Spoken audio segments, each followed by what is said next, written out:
Objection, the chair is authorized to declare recess at any time. We welcome everyone to today's hearing on collusion in higher education. Without objection, I ask unanimous consent for Mr. Nails to be permitted to participate in this hearing, to question the witnesses if a member yields him time for that purpose, of which I will yield him 5 minutes. I'll now recognize myself for an opening statement. According to the National Center for Education Statistics, U.S. colleges and universities are $700 billion industry. Harvard endowment alone, which stood north of $50 billion as of 2023, is larger than the GDP of 120 nations. 6 of the 8 Ivy League schools have endowments exceeding $10 billion. Ivy League schools should be competing to offer the best product at the best price possible. Instead, they collude to raise prices and spend their inflated cartel earnings on administrative bloat. According to the Bureau of Labor Statistics, while products like cars, clothing, and TVs have become more affordable as businesses reduce costs to attract buyers, the cost of college tuition and textbooks has risen by more than 180%, and respectively continues to go higher. Today, the cost to attend an Ivy League school can exceed $100,000 per school year. Ever since the Ivy League was established in the 1950s, these schools have been focused on exclusivity, maximizing profits, and artificially inflated prestige rather than expanding access to education and serving students. In 1950, Harvard charged $600 a year for tuition. Today, that number is nearly $60,000. Not only has tuition skyrocketed, but these schools are also deliberately keeping class sizes small to maintain exclusivity and inflate their perceived prestige. Between 1978 and 2023, while the U.S. population grew by just 50% and the number of applicants increased by 450%, Harvard reduced its class sizes by 258 seats. Across all Ivy League schools, demand has steadily increased, yet admissions remain flat. As you can see from the graph displayed, although each Ivy League school on average receives more than 50,000 applications, it accepts less than 2,000 students per year. These price increases and shrinking class sizes are not coincidental. Ivy League schools have a history of coordinating pricing practices to avoid competing on cost. In 1958, MIT and the 8 Ivy League schools formed what is widely known as the, quote, Ivy Overlap Group, a cartel to fix prices. These schools agreed to use a shared formula for calculating financial aid, ensuring students admitted to multiple schools would pay the same price no matter where they went.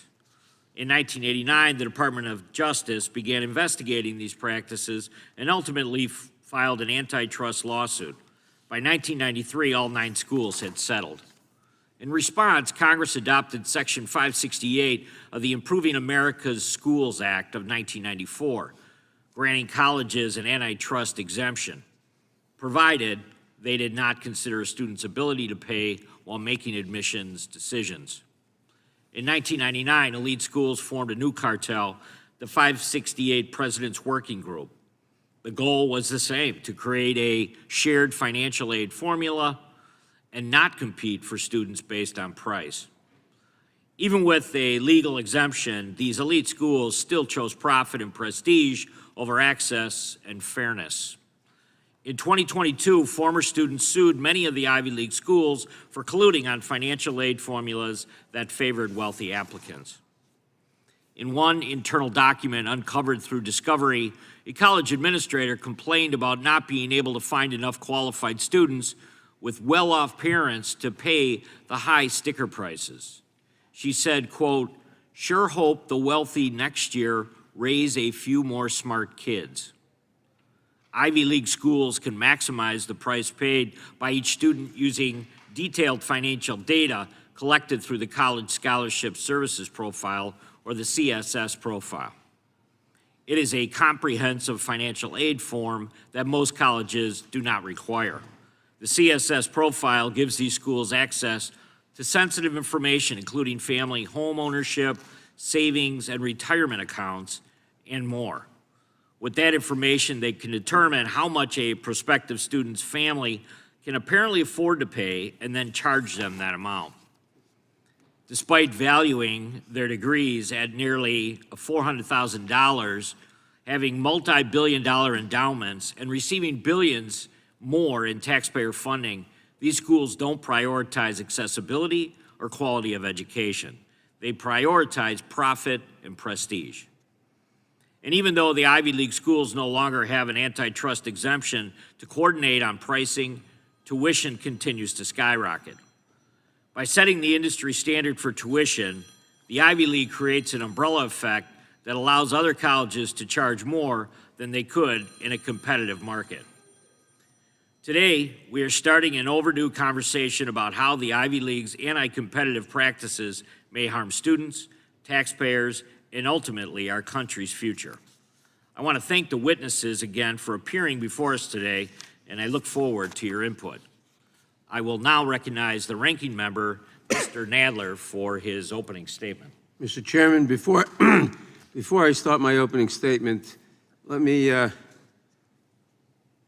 mention a personal stake in this. I am the first member of my family to go to college. We didn't have much money. My father worked on a gas station, and I was offered full scholarships by two Ivy League colleges, Yale and Columbia. I chose Columbia, and I never had to pay a cent. Mr. Chairman, this hearing, like so much else that we have done in this committee under Republican control, takes a serious issue and uses it as little more than an excuse to launch a decidedly unserious so-called investigation. Let's be clear. The cost of tuition at many colleges and universities, not just Ivy League institutions, is too high and is unaffordable for too many families. But the same Republicans who today claim to be concerned about the ability of students and their families to afford college tuition proudly cast their votes 2 weeks ago for a budget reconciliation bill that would take direct aim at student loan programs and other vital student aid. If they really cared about consumer prices, they would not undermine the ability of all students, especially low-income students, to access and afford higher education. They would not make cuts to Pell Grants that would reduce or eliminate access for up to 4 million students.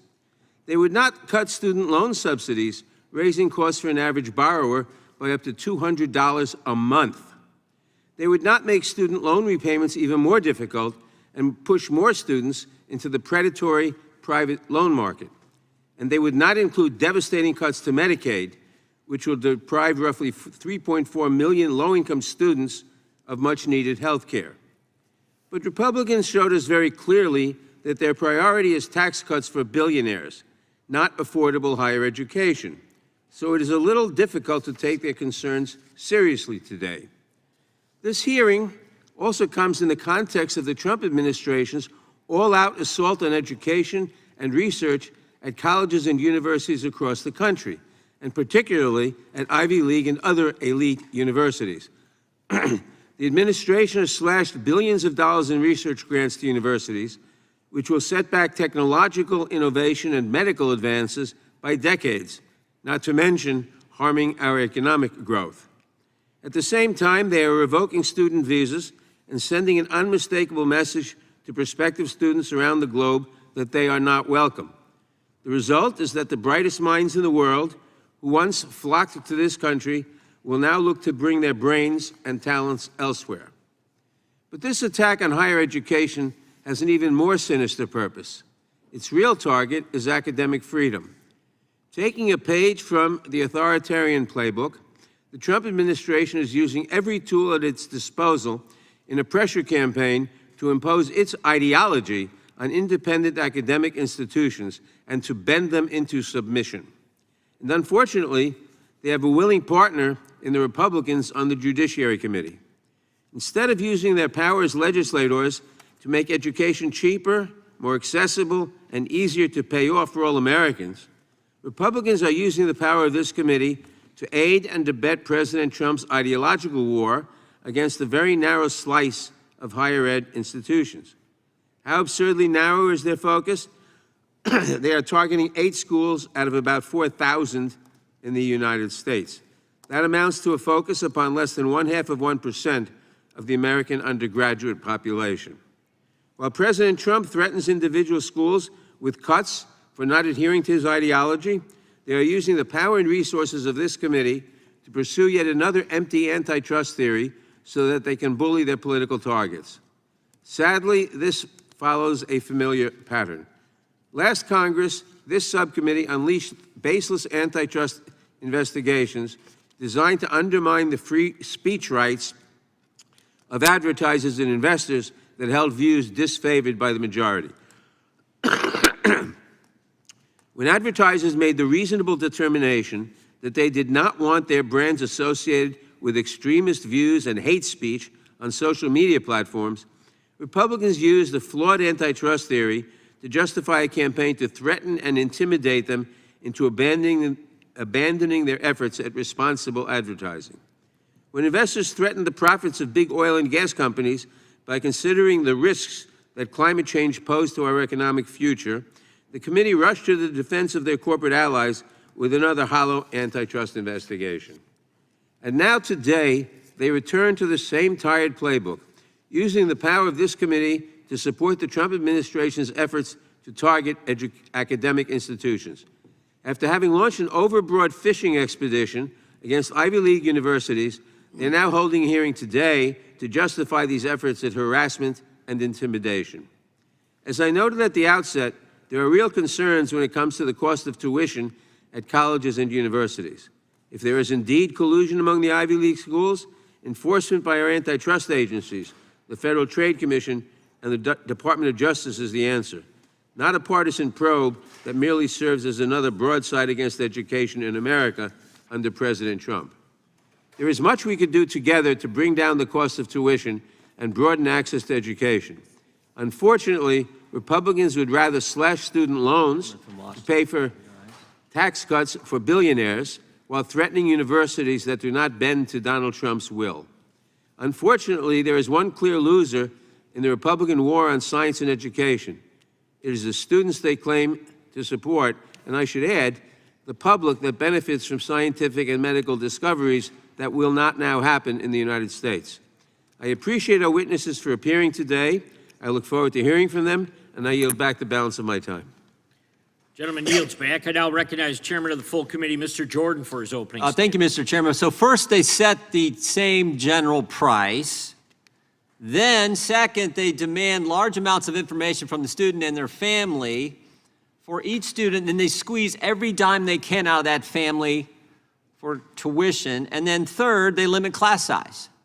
So they agree on price, they perfect price discriminate, and they limit output.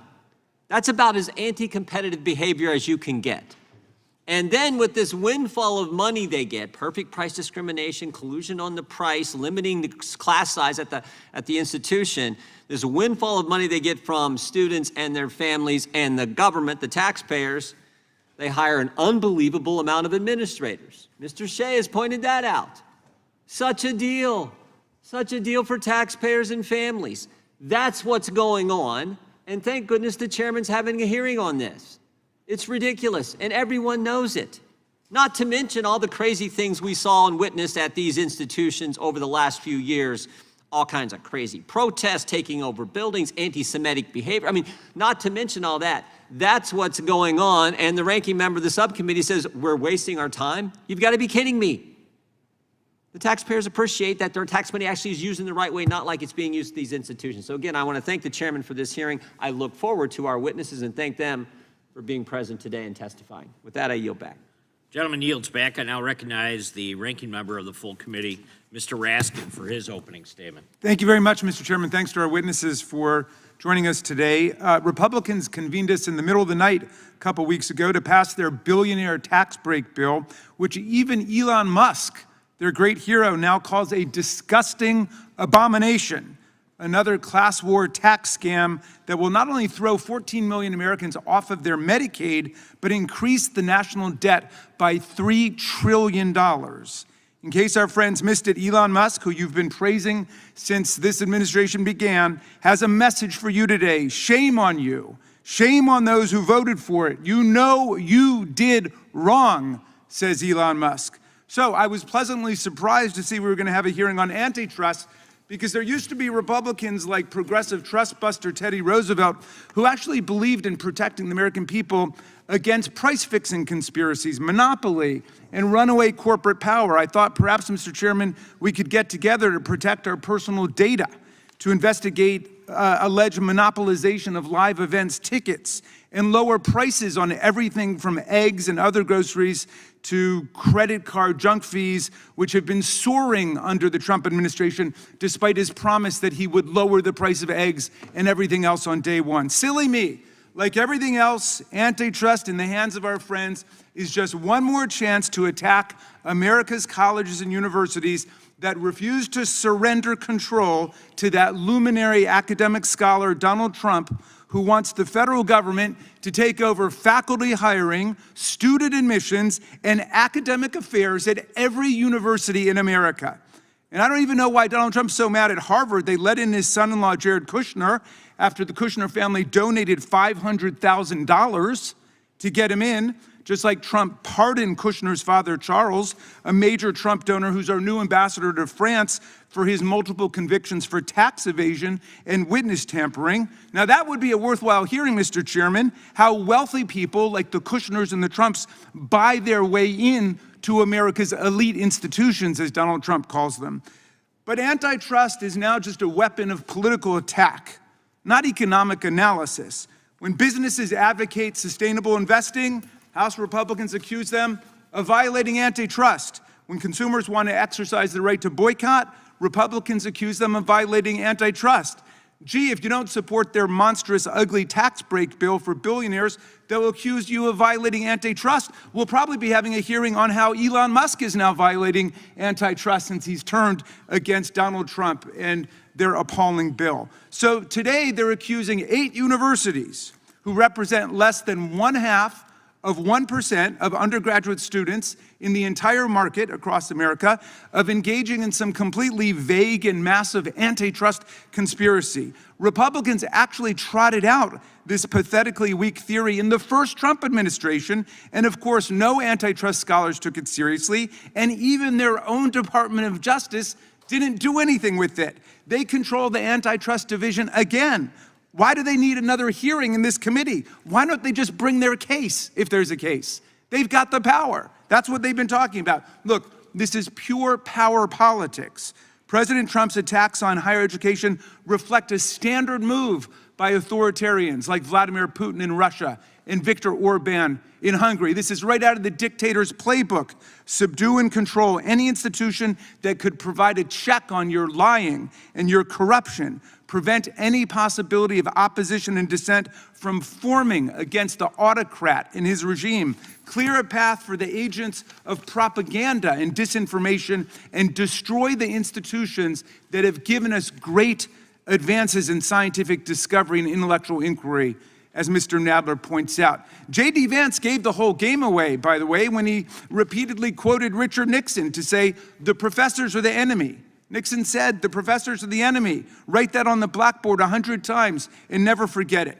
Department of Education Secretary Linda McMahon ominously warned, if schools want to continue to do research, they must fall in line with the administration and its goals. They must be, quote, in sync with the administration and what the administration is trying to accomplish. That's a federal government takeover of every private and public university and college in America. Now, Harvard has stood up to the administration's attempted hostile takeover, rejecting its blatantly unconstitutional demands to control its governance, its curriculum, and the ideology of its faculty and students. In response, the administration has come after the university's research contracts and grants, and more recently, even its ability to enroll foreign students, only to be shut down by the courts, and not left-wing rogue Democrat judges, but Republican judges too, for violating the university's First Amendment rights. We've got academic freedom in America under the First Amendment. And now the Trump administration ridiculously threatens to come after the university's tax-exempt status They want to revoke Harvard's tax-exempt status, and they've asked all federal agencies to cancel all of the contracts they have with Harvard to get the work of the American people done, contracted work. But Trump is losing in court every day, and Harvard is winning as it stands up for academic freedom and its right to make scientific and academic progress. And hundreds of colleges and universities across the country are standing with Harvard. DHS head Kristi Noem has said that its actions against Harvard should serve as a warning to all universities and all academic institutions. After Trump canceled more than $1.5 billion in research grants, we know that state universities and community colleges have been hit hard. At smaller schools, researchers are going to lose their jobs, labs will close, and important work will go undone. Our Republican colleagues have no interest in making higher ed more accessible and more affordable. In their big, beautiful bill, they're cutting programs that help students pay for college, all to fund their tax cuts for the wealthiest Americans. Those cuts to higher education in America include severe limits on Pell eligibility, the end to subsidized loans, and a host of other destructive changes that will push college way out of reach for hundreds of thousands of Americans. The administration also proposed nearly an 80% reduction in federal work-study funding and eliminating support for childcare for students who are parents. What world are these people living in? This is breathtaking duplicity to claim that the Ivy League schools are conspiring against their students to make tuition unaffordable when House Republicans are complicit in the largest setback in access to higher education for working class Americans in decades. Not content to undermine American students through these direct cuts to education, they're also proposing cutting $880 billion from Medicaid and $300 billion from SNAP, the nation's primary anti-hunger program. Do you know what happens to millions of low-income students who don't have health care and don't have enough food to eat? Most of them are going to drop out of school. Today's hearing just regurgitates the MAGA agenda: persecute and punish anyone who refuses to submit to Donald Trump's right-wing ideological agenda or gets in the way of their plan to fund tax cuts for the wealthiest Americans on the backs of everybody else. It is a cruel, dangerous program, and it's got nothing to do with antitrust law. I yield back. Gentleman yields back without objection. All other opening statements will be included in the record. We'll now introduce today's witnesses. Dr. Preston Cooper. Dr. Cooper is a senior fellow at the American Enterprise Institute, where his work focuses on higher education, student loans, and higher education reform. He previously served as a senior fellow in higher education policy at the Foundation for Research on Equal Opportunity, a research analyst at AEI, and as a policy analyst at the Manhattan Institute for Policy Research. Next, Mr. Alex Shieh. Mr. Shieh is a rising junior at Brown University, where he studies computer science and economics. He's also a journalist, serving as a contributing opinion writer for the Boston Globe and as the publisher of the Brown Spectator. Mr. Scott Martin. Mr. Martin is a partner and co-chair of the Antitrust Practice Group, at Hausfeld LLP. He has spent more than 25 years in civil litigation, and his practice specializes in pricing, distribution, and other competition issues. Miss Julie Margetta Morgan. Miss Morgan is the president of the Century Foundation, a progressive think tank. She previously served as the Associated Director of Research, Monitoring, and Regulations at the Consumer Financial Protection Bureau. We welcome our witnesses and thank them for appearing today. We will begin by swearing you in. Would you please rise and raise your right hand?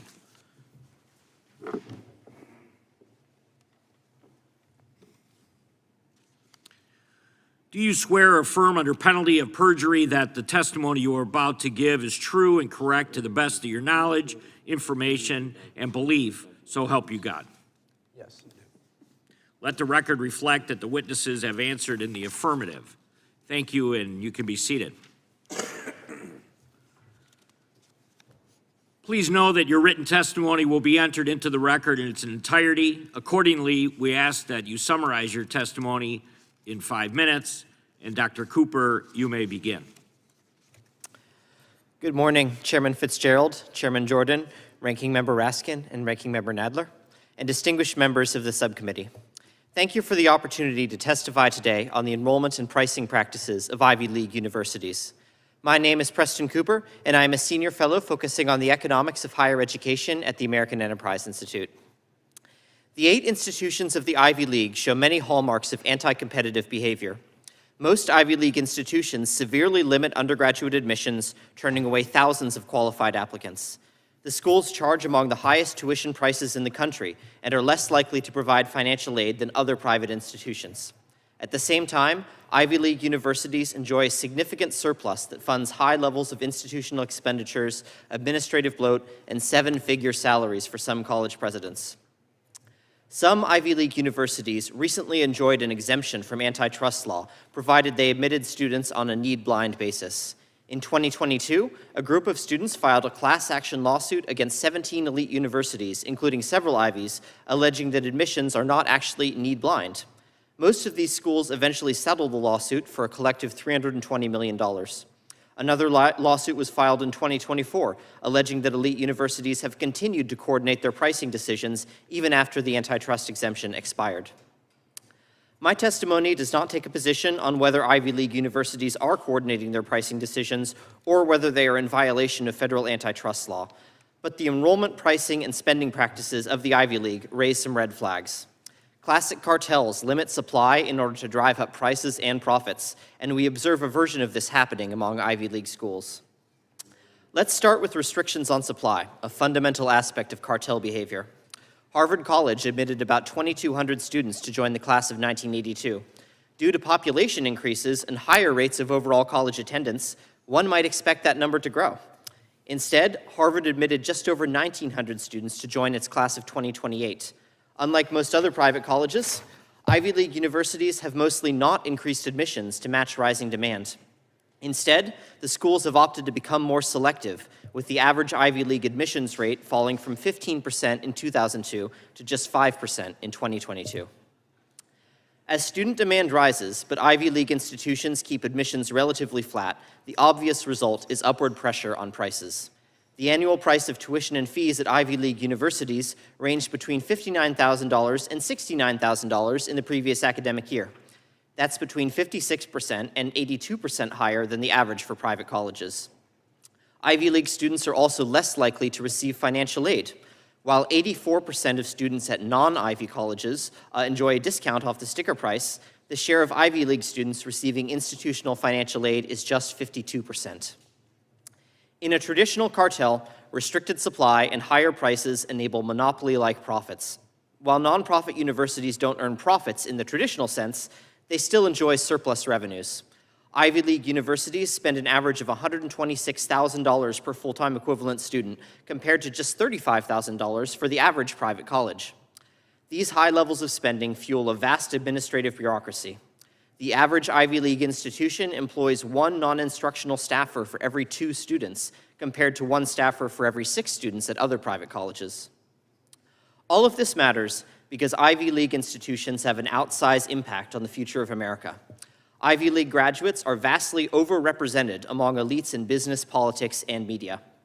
A group of institutions which limits enrollment and charges excessive prices denies opportunity to thousands of students, particularly middle-class students with strong academic qualifications who face an unfairly low likelihood of admission today.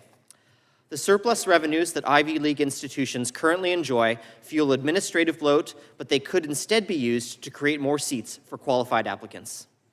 The market for elite education bears many of the telltale signs of anti-competitive behavior. Whether it meets the legal definition of a cartel is an open question, but it unambiguously leaves students and society worse off. Thank you for your attention, and I look forward to your questions. Thank you, Dr. Cooper. We'll now recognize Mr. Martin for 5 minutes. Thank you. Chairman Jordan, Ranking Member. Thank you. Chairman Jordan, Ranking Member Raskin, Chair Fitzgerald, Ranking Member Nadler, and distinguished members of the subcommittee, I thank you for extending an invitation to testify today. My name is Scott Martin. I'm an attorney whose work is focused on antitrust litigation for more than 30 years. That includes more than 2 decades primarily spent on defense work and the past 10 years principally litigating on behalf of plaintiffs. I'm also an author and co-editor of multi-volume antitrust treatise. I care deeply about the benefits of competition and free markets, which is a truly bipartisan goal, as well as active but fair enforcement of our nation's antitrust laws. As the members of the subcommittee know, the antitrust laws address both unilateral conduct, anti-competitive acts undertaken by a single actor with market power, and concerted conduct, particularly when the latter involves direct or horizontal competitors. Most of my remarks will be directed to the latter as an area of concern regarding higher education historically, principally the potential for cartel activity, which the United States Supreme Court has labeled the supreme evil of antitrust. In testifying today, I make no prejudgment about any current conduct, nor has my law firm represented a party in the cases I'll discuss. Indeed, the hope of antitrust lawyers is always that free markets are operating properly and that unlawful conduct is not interfering with that. But there are several reasons here for heightened vigilance to protect and encourage robust competition in higher education. First, as members of the subcommittee, as well as many American students and parents know, the price of higher education, specifically for private schools, has outpaced the rate of inflation. Since I was in college, the Consumer Price Index has inflated the dollar by a factor of 3, but tuition prices at the most selective institutions in particular have gone up on the order of 7-fold. Meanwhile, output in terms of class size has not kept pace with population growth. This is true despite increased demand and increasing multi-billion-dollar endowments. Common sense begs the question whether such a market is working properly. Second, the somewhat cloistered nature of these institutions, their nonprofit status, not to be confused with their massive endowments, and a belief of which I am not questioning the sincerity, that they are engaged in noble work of the advancement of knowledge may create an atmosphere suggesting that relaxation of rules of competition would be appropriate for this industry. Not so. Most legal scholars will tell you not only that antitrust exemptions are rare, and rightly so, but also that special sectoral rules and regulation have at best a mixed track record in our nation. In a different higher education context, my law firm brought the O'Bannon case that challenged NC2A restraints on college athletes. That marketplace has flourished, and the sky has not fallen. And third, there are numerous markers here, familiar to antitrust practitioners, that this is a market ripe for distortion by collusion. Among other things, this is a somewhat concentrated industry with relatively few highly selective institutions as participants. There are numerous opportunities for those entities to collude, whether directly, such as at meetings of university presidents, or facilitated through intermediaries, such as the College Board. And there are, of course, exceptionally high barriers to entry into the market. As I mentioned, by way of context, this industry has been the subject of investigations and litigation, raising competition concerns in the past on issues ranging from no-poach agreements concerning graduate school faculty members to monopolization of markets for college bookstore sales and local housing. The common application used by over 1,000 colleges and universities throughout the United States also has been the subject of a private antitrust action, ultimately settled.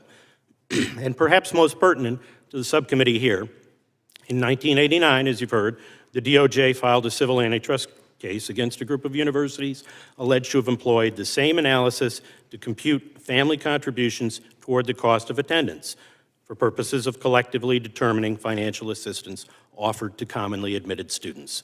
That case resulted in a 10-year consent decree in 1991, under which those universities committed not to agree on student financial aid, and subsequently to the congressional passage of the so-called 568 exemption, permitting colleges to formulate common approaches to awarding financial aid, provided they strictly adhered to need-blind admissions. 568 exemption expired on September 30, 2022, and was not renewed. However, as you know, current and former college students allege in a class action filed in 2022 that members of the 568 President's Group of 17 top private colleges and universities have conspired to eliminate competition among them for financial aid. To date, 12 of those 17 schools have resolved the lawsuit in settlements totaling approximately $320 million. I thank you again for your attention and your vigilance in this regard.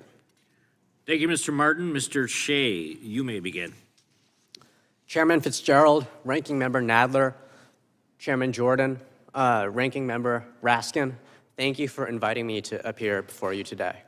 My name is Alex Shieh, and I'm a rising junior at Brown University, one of the most exclusive institutions in the world. But I'm not here to glorify the Ivy League. I'm here to warn you that the promise of American higher education, of opportunity through meritocracy, is under attack. I'm a legacy student at Brown. I went to a prep school that feeds to the Ivy League, and my parents are doctors who can afford the $93,000 a year sticker price. In other words, I'm exactly who the Ivy League was built for. But what about the kids who weren't born on third base?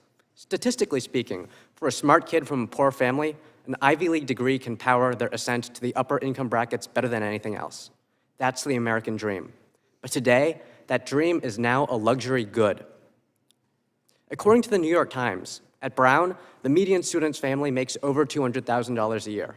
Half the student body comes from the top 5% of earners. And research by Brown's own professor, John Friedman, shows that even equally qualified low-income students are vastly underrepresented. At this very moment, the American people are tightening their belts, and Brown is raising tuition to beyond $90,000 a year. And even while charging students the price of a luxury car, Brown is on track to run a $46 million deficit this year. Where's all the money going? I'll tell you where it's going. It's going into an empire of administrative bloat and bureaucracy. Brown employs 3,805 full-time non-instructional staff for just 7,229 undergrads. That's one administrator for every 2 students. This isn't education. This is bloat, paid for on the backs of students and families who are mortgaging their futures for a shot at a better life. Meanwhile, Grace Calhoun, Brown's athletic director, earns over $1 million. A household assistant on payroll tends to University President Christina Paxson. And when budget cuts are made, these expenses stay while the student experience deteriorates. My dorm floods when it rains, and the burger patties in our dining hall have been replaced by an unappetizing beef-mushroom blend. The idea that Brown's administration can be streamlined isn't conjecture. We didn't used to have these many administrators. Across the nation, the number of university administrators has risen by 162% in recent decades. And it's no coincidence that correspondingly, the cost of education has risen 181% in inflation-adjusted dollars since the 90s. Across the pond, a world-class education at Oxford or Cambridge can cost about half as much as an Ivy League degree, in part due to a much lower administrative burden. The status quo has a real human cost. I recently learned of a brilliant young man from Pensacola, Florida, who got into Brown but was forced to walk away because the financial aid wasn't enough. Brown says it meets 100% of demonstrated need, but Brown gets to decide what that need is. Middle-class students in particular suffer from these policies, earning too much to qualify for generous scholarships, but not enough to go to Brown without straddling themselves with significant amounts of debt. And let's not forget that Brown is one of several Ivy League schools that settled a federal antitrust lawsuit last year for allegedly colluding to suppress financial aid offers. I'm a reporter for the Brown Spectator, and to document this problem, I created a website called Bloat at Brown that used AI to assess whether each administrative role was actually necessary. I sent each administrative employee a Doge-style email to ask them, what do you do all day? Instead of answering, Brown's response was retaliation. My social security number was leaked. Our website was hacked. And Associate Dean Kirsten Wolf launched a disciplinary investigation into a litany of baseless charges, such as emotional harm. When they couldn't get me, they charged every single board member of the Brown Spectator, an unprecedented attack on student journalism. But we refused to back down, and we won our hearings. There was no misconduct, only exposure, and that's what Brown feared the most. This committee has a responsibility, not just to investigate Ivy League antitrust violations, but to reclaim the American dream from those who have twisted it into a racket.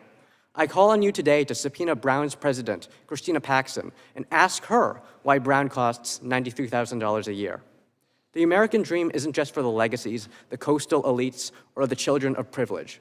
It belongs to the kid in rural Kansas with a 4.0 GPA, the first-gen student working a night shift, and the families who did everything right and still got priced out. They deserve a seat at the table. They deserve a shot at making it big. Their American dreams matter too. I thank you for the opportunity to testify, and I welcome your questions. Thank you, Mr. Shieh. Dr. Morgan, you may begin. Good morning, Chairman Fitzgerald, Ranking Member Nadler, and members of the subcommittee. Thank you for the opportunity to testify at this hearing. The rising cost of college beyond high school in this country is a major concern for many American families. Whether they're looking at an associate's degree in nursing, a vocational certificate to become an HVAC technician, or a 4-year degree in business, Americans looking to get ahead in the job market are facing high tuition bills, and most families are forced to cope by taking on student loan debt that becomes a lifelong burden. I applaud the committee's interest in the cost of higher education. However, the focus of this inquiry is misplaced. Ivy League institutions train less than 0.4% of undergraduate students in this country, whereas the vast majority of students attend public community colleges and open access state colleges. Ivy League admissions and tuition practices have no effect on the schools that most Americans attend. Looking for a solution to college costs in the Ivy League is like looking for a needle in a haystack while the rest of the haystack is on fire. And here's the latest source of that fire. Legislation approved by the House of Representatives pays for tax cuts for the richest Americans by increasing the price of college for low and middle income students, including taking away Pell Grants from 1.4 million Americans and reducing them for another 3 million. The deep cuts to Medicaid and SNAP in that bill will also likely increase public school tuition by squeezing state budgets, as higher education will be at the top of the chopping block to cover state budget shortfalls. Antitrust at elite colleges is deeply inadequate for solving the problem of high prices of college in America. Attempting to leverage antitrust as a global fix to college pricing and admissions while simultaneously slashing federal support for higher education could very well result in less access to college for lower and middle income families, not more. Congress has powerful tools at hand that could really change the price of college and improve the value of the government's investment that are outside of this committee's jurisdiction. For example, the federal government could use its muscular role in higher education finance to the advantage of millions of American families by negotiating the price of college tuition. There's strong bipartisan precedent for this in Medicare, where the federal government assigns payment rates to healthcare services provided to Medicare beneficiaries. And while Ivy League practices don't trickle down to open access schools, the predatory practices of for-profit colleges are definitely trickling up. Community colleges must contend with for-profit schools that siphon off students through aggressive marketing and then leave them with high debt and low earnings potential. As Congress looks to roll back regulation of for-profit colleges, these conditions will only worsen. Lastly, today's focus on Ivy League colleges comes after a string of actions by government leaders aimed at gaining unprecedented levels of control over the minutiae of administration at certain elite colleges. Instead of simply enforcing the law, federal officials are openly looking for any punitive measure that they can apply to bend a handful of wealthy, elite colleges to their will. Federal officials have put forward a variety of diffuse reasons for this obsession with the Ivies, but I think this line of attack, taken as a whole, is most reasonably viewed as an attempt to turn back the clock and restore the role of the Harvards and Yales of the world as finishing schools for the children of wealthy and well-connected, rather than knowledge centers that can freely evaluate and challenge social and political trends. This attack on Ivy League schools has worrisome parallels to the actions of an authoritarian regime, and regardless of our views on elite higher education, it should be of concern because it's a sharp departure from the law and from our norms and democratic values. A strong higher education system is critical to the country's economic strength, to the strength of our democracy, and to creating more broadly shared prosperity. We need to be working together to ensure that we are building a system that meets all of our community's needs. Thank you, and I look forward to your questions. Gentlewoman yields back. Mr. Chairman, Gentleman's I recognized have a unanimous consent request. without objection. Mr. Chairman, I ask unanimous consent to enter China really wants to attract the talented scientists Trump just helped from today's New York Times. Without objection. Thank you. I yield back. Thank you, Dr. Morgan. Now proceed under the 5-minute rule with questions, and the gentleman from California is recognized, Mr. Isa. Thank you. Dr. Morgan, you went to Boston College, also known as one of the new Ivies, right? I did go to Boston College for law school. I have no idea whether it's called a new Ivy. Google says it is, and who else can we ask? The bottom line is undergraduate is now over $67,000, over $88,000 all inclusive. Is that one of the elite schools that you would be referring to beyond the original 8 Ivy Leagues? Absolutely. I do think that Good. colleges like... Then let me ask you a question. Since you made such a point that Boston College, or that other colleges, the basic 8, and we'll just add the new Ivies that charge similar amounts, they should be exempt from antitrust because they have a small market share and cater to the ultra-rich? My testimony offers no opinion No. on exemptions from antitrust You made law. a point, as an antitrust point, that because they had such a small market share, they had little or no effect. I'm sorry, can I answer the question? No, I want you to answer that question. Okay, so the point I'm making about the I don't want to know the portion point that- you're making. You can say yes or no. Did you say that? Can you restate the question, please? What did I say? You said, and I'll paraphrase, thank you very much. You said that we shouldn't be concentrating on them because they had such a small market share. Is market share a factor in antitrust activity of multiple companies working together in collusion? I believe we should be focusing on. the Now, thank schools you that for not educate answering most that. You make it Americans. easy on me, Doctor. Mr. Martin, is collusion, even without large market share, if it makes prices unreasonably high, if it has an effect, is that antitrust behavior? It's per se unlawful. Okay, so you have per se unlawful behavior alleged, and yet the Democrats' witness, for some strange reason, wants to say, oh, don't look at that shiny object. Instead, what we heard today was, give us more funding for the bloated state universities that also are raising their prices. Mr. Shieh, you described yourself as sort of part of the wealthy and entitled, which is unusual in this body for anyone. Everyone else seems to want to be Horatio Albert. But your family was able to pay what needed to be paid at a Ivy League school, correct? Right, and most Americans can't afford this, though. $93,000 a year, that's like 150% of the median American income. Okay, and the evidence that's being presented today is that the effect is not just Ivy League schools, but if you take away the subsidies being paid by other taxpayers, all universities are rising at very high rates because of these practices, including what you talked about, this massive amount of overhead, if you will, inefficient overhead by administrators. Absolutely. Administrative overhead is growing not just at the Ivy League, but at state universities all across the country. It's risen dramatically in recent years. And Dr. Cooper, is it fair to say that one of the things you see among cartels, antitrust activity, and so on, is you see higher prices and less efficient, higher overhead? Isn't that kind of a hallmark when you give antitrust exemption? That's correct. We often see higher prices and higher profits. So for our witnesses, is it fair to say that if, in fact, we bring back real competition at all levels, at all universities, and as a result, we then would be able to drive down prices, drive up the efficiency, we could, in fact, allow more people to be able to leave college without burdensome debt? I think that's correct. We need more competition in higher education. Okay, so today's hearing is really about antitrust behavior by the most esteemed university. And Mr. Shieh, I'm going to ask you a question.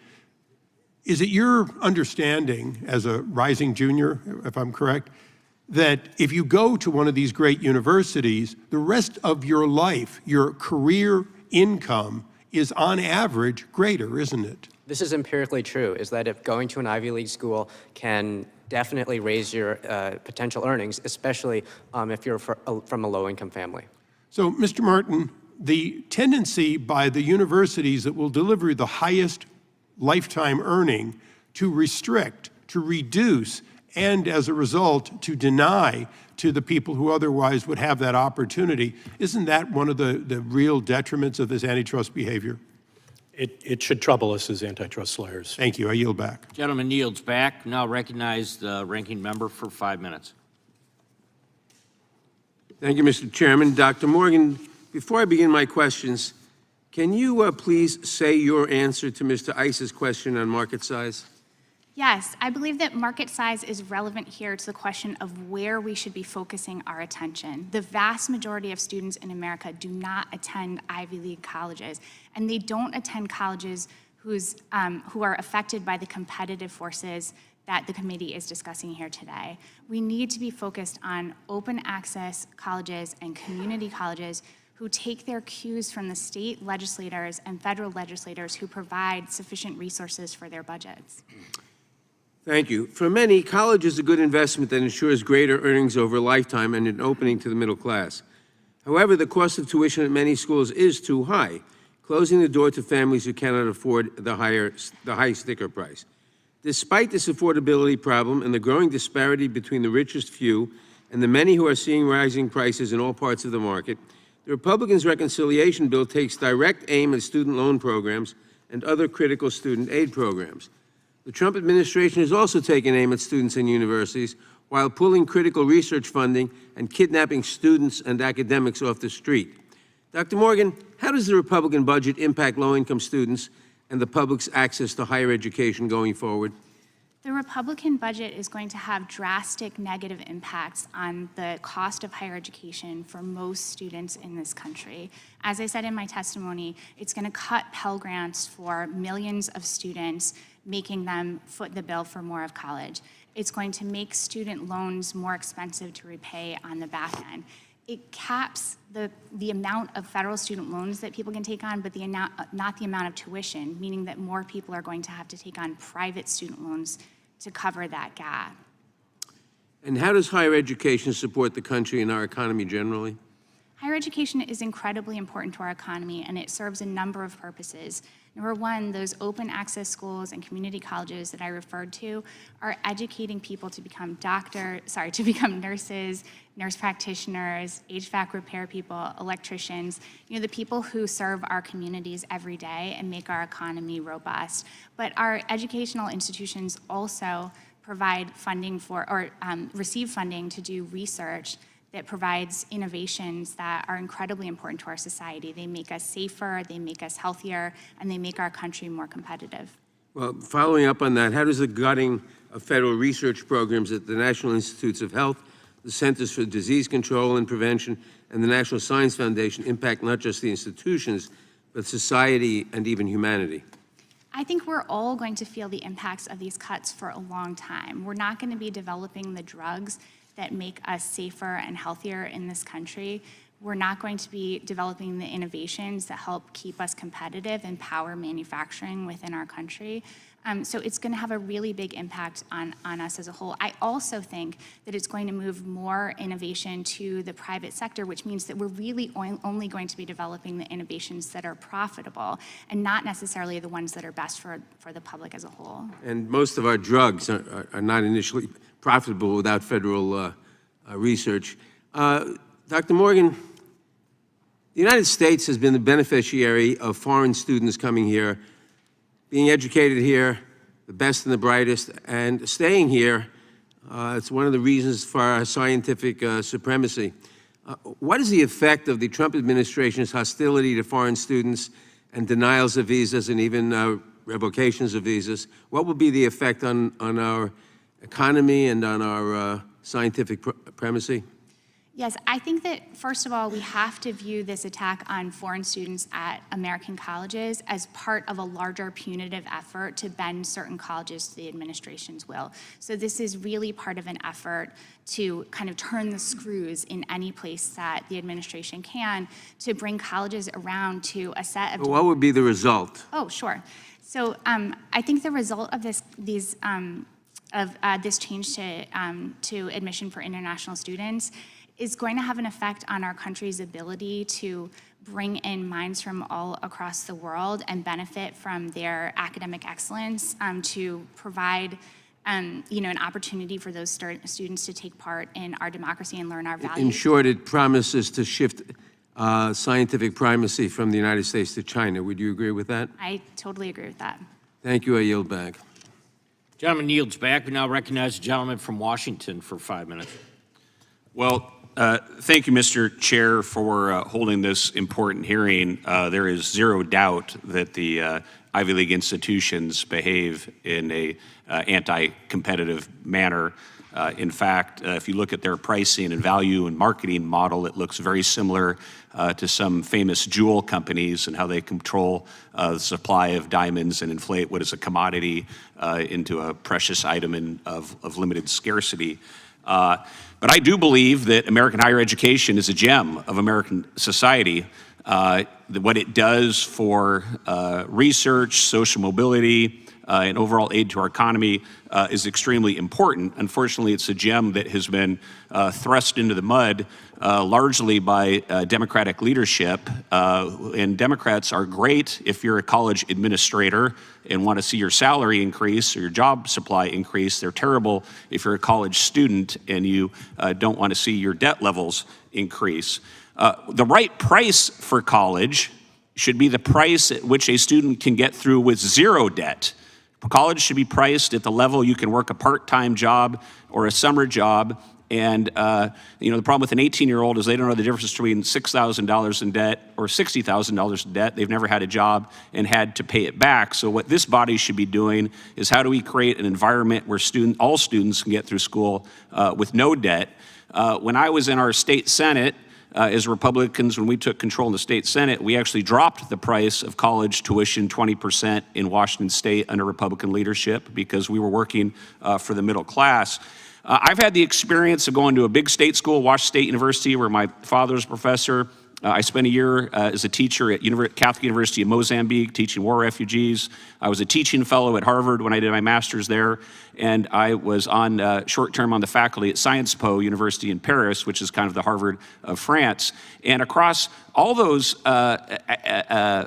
experiences, what I saw is that the amount of growth in administrators in American universities is simply out of control.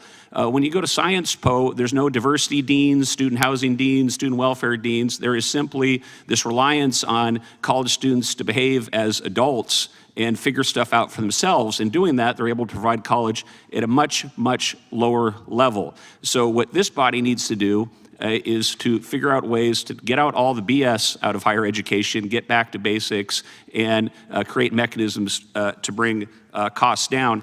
Now, I do want to touch on this issue of the Ivy Leagues and Harvard specifically, which does have some real problems.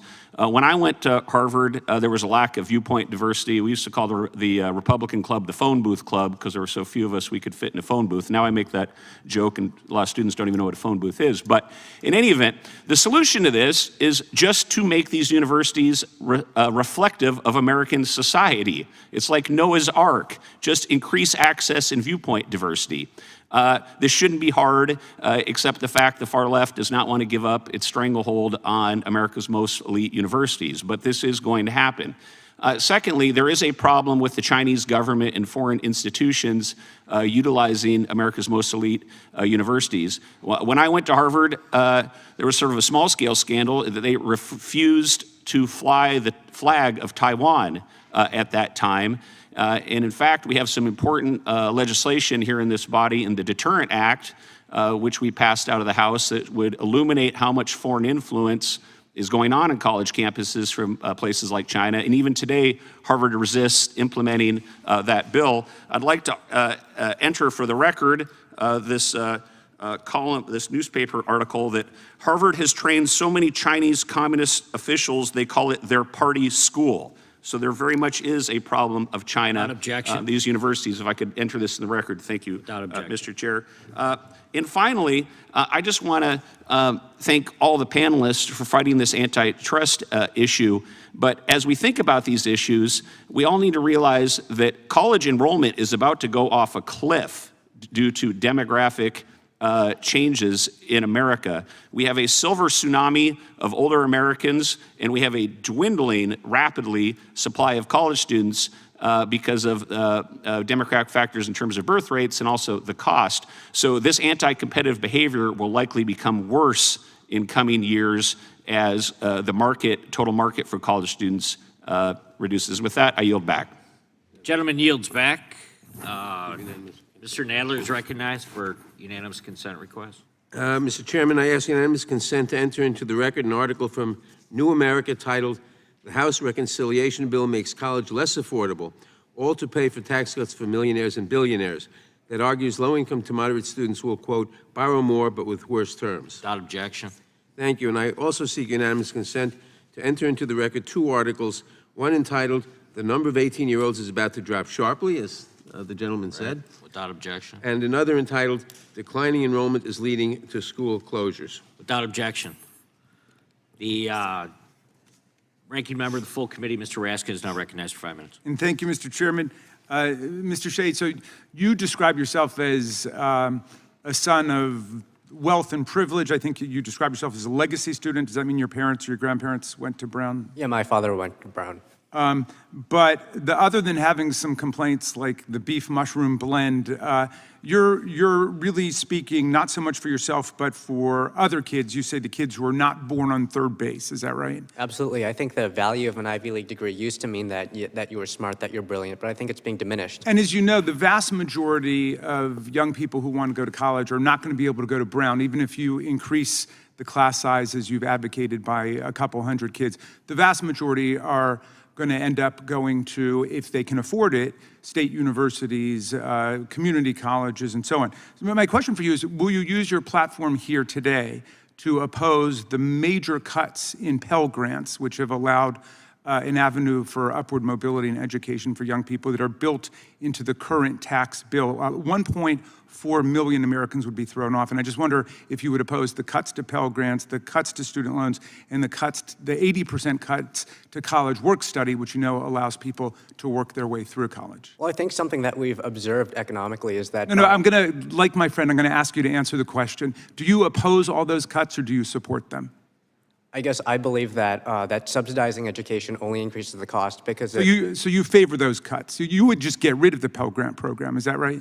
I'm not an expert on the Pell Grant program, but I know that generally... You seem to be an expert. So you don't favor federal student aid to kids who want to go to college for Pell Grants or college work study. You're opposed to that? I think that when students don't pay the cost of going to college, then we've seen prices All right. rise. Made yourself clear, and thank you for coming in for your testimony. Look, a point was made before that collusion is per se illegal, which of course is true as a matter of antitrust law. But per se collusion is only illegal if there is actually per se collusion.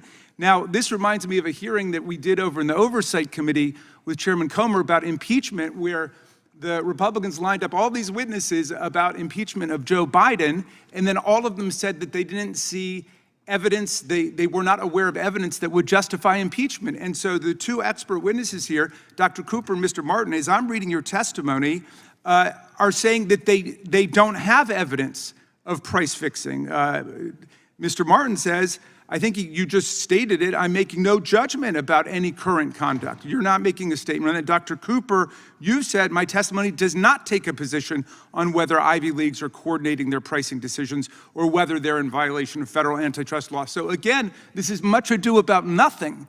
This is an attempt just to create kind of a propaganda smokescreen to attack the Ivy League schools, and your expert witnesses are saying that they don't have evidence that there are antitrust violations going on. And of course, they're correct, because if there were, the Trump Department of Justice would actually be engaged in prosecution or an investigation of them. So we have one champion of the working class at Brown University who is opposed to Pell Grants and other means for kids to actually go to college in America, where most kids do go to college, and two expert witnesses who don't see price fixing taking place by the Ivy League institutions. But there is a real problem in America. Only 10% of college students go to for-profit colleges, but they're responsible for 50% of all student loan defaults. And I'm going to ask for unanimous consent to enter a campaign statement by Marco Rubio entitled, "Trump University is an absolute scam. Get the facts about pending litigation," if we could, Mr. Chairman. But Dr. Morgan, let me go to you. How does the Republican attack on regulatory protections against for-profit colleges and universities affect the fraud against students taking place and the education market generally, because they are dismantling the regulations that were put in place to protect students against for-profit university fraud? Yeah, we're seeing action both here in Congress and at the Department of Education that are dismantling or laying the groundwork to dismantle all of the protections that have been put in place for-profit schools. And what we've seen cyclically over time is when those rules are pulled back, we have increased enrollment in for-profit colleges, we have increased debt that people can't pay off, and we have increased allegations of fraud. Okay, and what about their move to abolish the Department of Education and to gut the Consumer Financial Protection Bureau? Will that exacerbate the difficulties that young people are having paying for college? We're taking the cops off the beat who can actually identify that fraud and stop it and put money back into people's pockets. Gentleman's time has expired. I ask unanimous consent to enter into the record the following article from Ivy Coach titled Ivy League Tuition and Fees for 2024-25, comparing tuition rates amongst the 8 Ivy League schools, and also an article from Ivy Coach titled Ivy League Admission Statistics, comparing the acceptance rates amongst the 8 Ivy League schools. I now recognize the gentleman from Virginia. Thank you, Mr. Chairman. I appreciate the hearing, and I appreciate the comments of the ranking member. Let's define what collusion is. Let's actually look at Cornell Law School's definition, an Ivy League definition of collusion in antitrust law. Horizontal collusion exists where competitors at the same market level agree to fix or control the prices they will charge for their respective goods or services.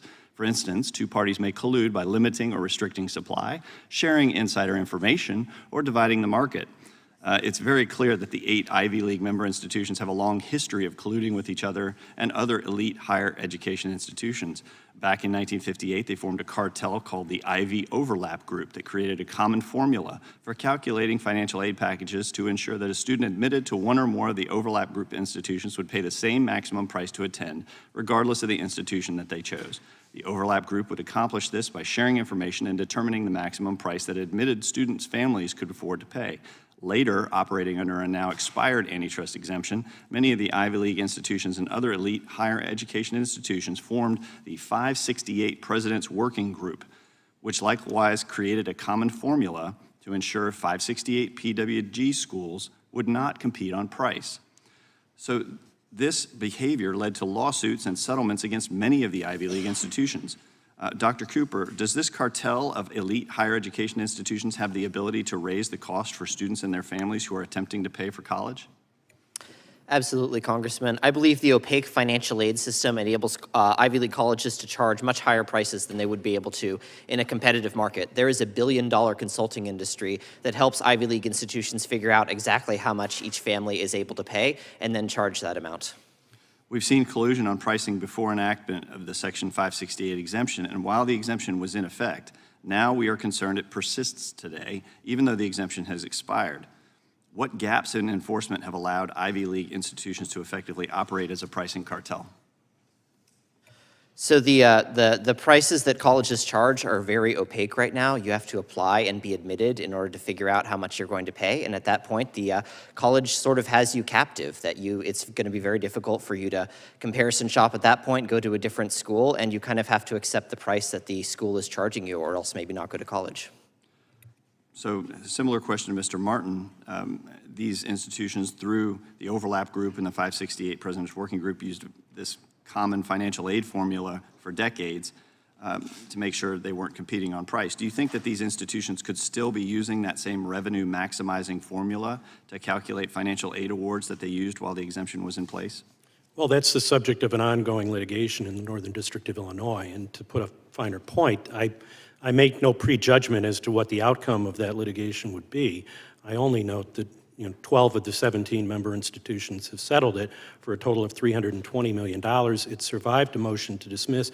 It's gone on through discovery. And quite candidly, some of the documents in that case will be challenging for the remaining defendants. And if they are shown to be using the same formula, could that present significant antitrust issues? It could. There are substantial damages alleged in the case. Mr. Shieh, Brown's estimated cost of attendance during the 25-26 academic year is $97,284 per year. That means Brown values a degree from its institution at almost $400,000. Do you think a degree from Brown is worth nearly $400,000? That's a very good question. I think that is that empirically it's just barely worth it. But I think that for the kids who it could help the most, that's too much for them to pay up front. Appreciate that. I would argue that it does not, the worth is not 4 times the worth of an in-state school or 6 or 8 times that of a community college education. And with that, I would yield back. Gentleman yields back. Mr. Chair, I have a UC. Members recognized. I ask unanimous consent to enter into the record ABC News article, Judge finalizes $25 million settlement for victims of Donald Trump's fraudulent university. And USA Today, Judge finalizes $25 million settlement for students of sham university. Without objection. Gentleman from California is now recognized for 5 minutes. Thank you, Mr. Chairman. Appreciate you and the ranking member. Thank you for holding this hearing today. I'm sure here in Washington, D.C., discussing Brown, discussing Harvard, discussing private elite universities is very important, somehow, somewhere, but not to my district. We're blue-collar, middle class. My dad wasn't a doctor. He was a union worker making cardboard boxes. And my mom used to clean hotel rooms at $1.50 an hour. And we managed to survive. My neighbors, myself, we were all in the same boat. We never thought about Harvard because we weren't going to have the grades, we weren't going to have the money, and we had to survive, pay the rent, pay the bills on a day-to-day basis. Appreciate holding this hearing today, talking about these elite institutions, but I can assure you back home, nobody gives a darn about this stuff. What they care about is how to survive on a day-to-day basis. Public policy, government subsidization of public education. What's that old saying? If it ain't broke, don't fix it. The GI Bill, World War II, over. The greatest generation comes back to the U.S. We decide to pay for their college education. We educated a generation, the greatest generation, that built the greatest country in the world on the government dime. My generation, I did go to the Harvard of the West Coast, Cal State Fullerton. Second-rate school, not a UC, but a Cal State. That was right for this kid from the hood. By the way, my tuition then was $0. Pell Grant, Cal Grant, paid for everything, and I skipped a few meals to make it happen. Here we are today, discussing Harvard, Brown. I'm gonna have to go back and tell my constituents that the 2 or 3 hours spent here today is gonna make a big difference in their life. I will tell you what they're looking at. Cal Grants, Pell Grants, cutting of Pell Grants, school loans. They want to know how they can also get the opportunity to go to college. And by the way, subsidization of education? I thought we were all taxpayers. Do we not have the opportunity as taxpayers to say where our tax dollars are going to go? And don't those taxpayers go to our children, the greatest gift God gives us, our children, to educate them? So what's wrong with a subsidized loan that they will have to pay back? What is against public policy here? Again, if it ain't broke, don't fix it. Let's go a little bit further. Current administration, public policy, research grants, California, immigrants. Chart behind me shows all of the AI companies that have been recently started up by immigrants in this country. I thought we were supposed to win the AI competition. And I bring this up in the context of, if it ain't broke, why are we changing education, public policy, investing in research and development, investing in making sure the best and the brightest from around the world come to help us come up with new inventions in this country, keep us ahead of the rest of the world. So again, what is it that's broke that we are trying to fix? Would the gentleman yield for question? Go ahead. Mr. Correa, thank you for your very passionate and eloquent remarks. What would have happened to you if you had not had access to Pell Grants and Cal Grants and public money to go to school? What would happen to your working class constituents today? Were you asking me to delve into a personal confession? The gift that my father gave me when I graduated from high school was, he said, can't give you a watch, can't give you something nice, but I can free you. You don't have to help us pay rent or pay the bills. You focus on studying, and that's where that financial aid came into being. This kid from the hood, who wasn't quite ready for college, was able to make it with that financial aid. Gentleman's time has expired. Now recognize Mr. Gooden from Texas for 5 minutes. Thank you, Mr. Chairman. I think one of the points Mr. Shieh was trying to make was that these universities shouldn't be so expensive in the first place. None of us want to take away Pell Grants and loan support, et cetera, financial aid for anyone that needs it.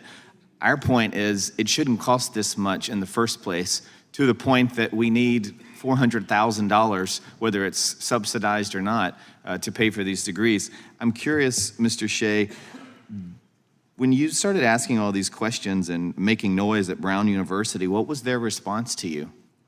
They were not very happy. The Brown administration told people not to respond to our emails, and then they hit us with a disciplinary investigation, charging me personally for bizarre things such as emotional/psychological harm. Apparently that's a real student code of conduct violation, but I was found not responsible for anything. But they also dragged in the entire board of the Brown Spectator and charged all of us.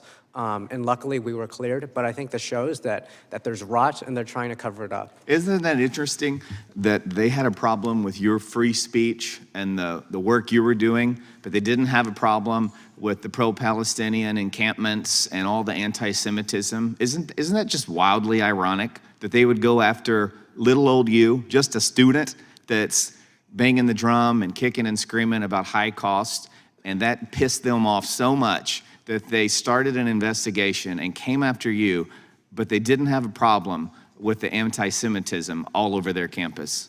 This is certainly a double standard. In 2023, we saw that a large group of protesters were actually arrested for trespassing. They invaded one of the buildings and they were asked to leave. They didn't leave. They were arrested, and Brown told the prosecutor to drop the charges. They weren't disciplined at all.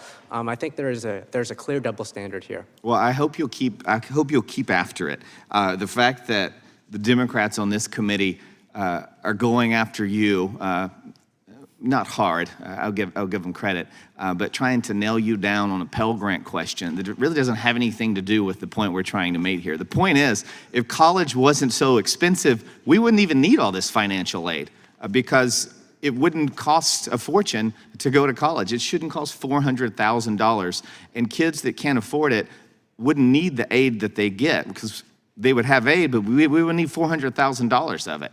And so I hope that every child, every student in America can go to whatever college they want, but they're not going to as long as class sizes are limited and the price tags keep going up.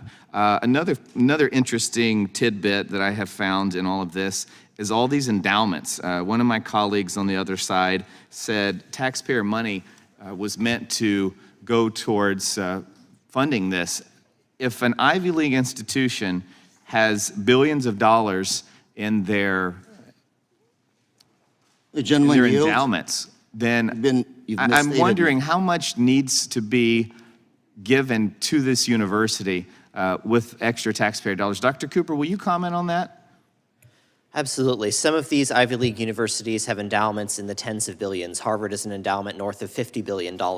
And these institutions actually are less likely to provide institutional financial aid than other private colleges with fewer resources. And yet my colleague over here seems to just be outraged that we would want Harvard or Brown or name your university to use their endowment billions to educate the masses rather than to use taxpayer dollars to further their cost escalations and their price increases. Am I missing something, Dr. Cooper?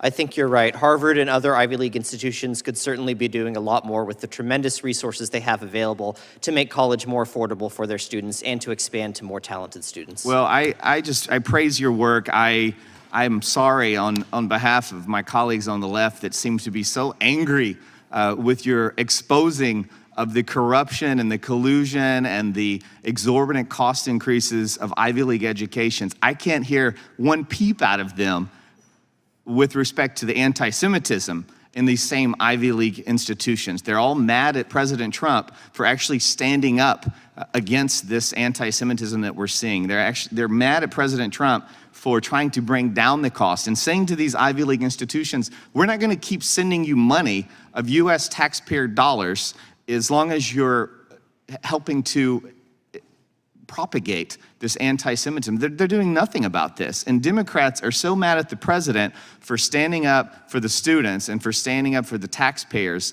that they instead are wasting your time going after you. So keep it up, Mr. Shieh, Dr. Cooper, Mr. Martin. I appreciate your work, and I encourage you to keep the pressure on Brown, especially Mr. Shieh. Don't be discouraged, and know that the American people, the vast majority of the American people, support your efforts, and we stand with you, and we share your views. Thank you.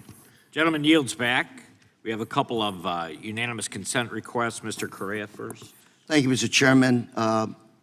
Unanimous consent for the, including the following items in our record. First one, Trump is crushing America's AI leadership. We still have time to fix it. April 23rd, 2025. Without objection. J.D. Vance wanted to aggressively attack American universities. June 3rd, 2025. Cost of federally sponsored research infographic on the Association of American Universities website. Without objection. 2022. Benefiting society and the economy, American technology transfer for 2023. Federal R&D cuts would be another unforced policy error. Number 7, America's R&D rethink threatens its innovation supremacy. Number 8, New American Fortune 500 in 2024, American Immigration Council. Number 9, U.S. scientists warn that Trump's cuts will set off brain drain. Number 10, these are the U.S. universities more dependent on international students. And number 11, losing international students could devastate many colleges. Thank you, Mr. Chair. Without objection. Mr. I'll Chairman. ask unanimous consent to enter the record the following, a Washington Post article titled Students Overpaid Elite Colleges, $685 million, Price Fixing Suit. A press release from Berger Montague titled Plaintiffs in Elite University Price Fixing Case Settle with Caltech and John Hopkins. And then also plaintiff's memorandum of law in support of their motion for class certification in the case of Corzo versus Brown. The gentlewoman from... Mr. Chairman, I just had one more, if I could. Oh, go ahead. It's just for one article entitled, Congressional Republicans' Budget Reconciliation Bill Imperils 4.4 million Pell Grant Recipients. Without objection. The gentlewoman from Vermont is now recognized. Thank you, Mr. Chair. We should be able to work together and find bipartisan solutions to this problem. I have 2 teenagers myself. They're starting to look at colleges.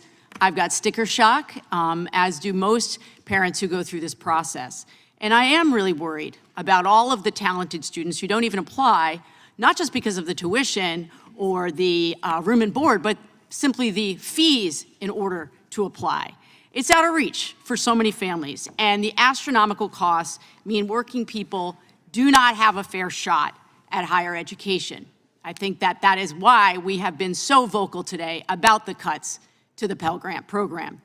Everyone seems to agree that the high cost of college is a real problem in this country, but we can't seem to agree on how it is that we're going to bring down tuition costs. This is the kind of things that Americans want us to be working on, to the point that my colleague was making here. They want us to come together and actually dig into the problem of how we solve this so that every student has an opportunity to go to college.